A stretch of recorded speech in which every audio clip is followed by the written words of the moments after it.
Dia tak ubah kebiasaan dia. Yang kebiasaan organisasi dia pergi rapat lantik urang olehnya nyona pergi rakor rapat kerja, tapi anak kerja rapat kerja dah kan. Tiap kali rapatnya kibai lihat ada orangnya, oh kau payah tanduk long. Saya pakai kerja sampai berapa kaduk long. Saya kerja pakat dua, saya kerja pakat dua. Liu dua lah.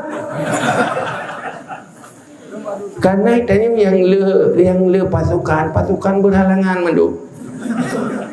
Halo tunggu nyoda pegang dapat halangan lo tunggu halangan. Nanti tunggu je ilo pi halangan ni.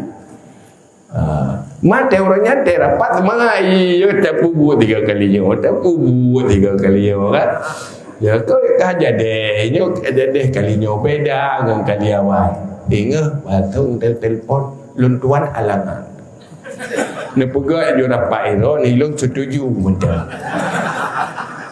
Hian menyomenan kajamun Islam hantro keno menyo lagi yang tabat. Hai mesti te pakam perang jamun sana punung perang ro ni muda. Ilok setuju, mereka setuju muda. Takut raya pi gaya ada gatre nu belang saya macam ilung setuju muda. Pasukan setuju pi anak kerja. Jadi kebun.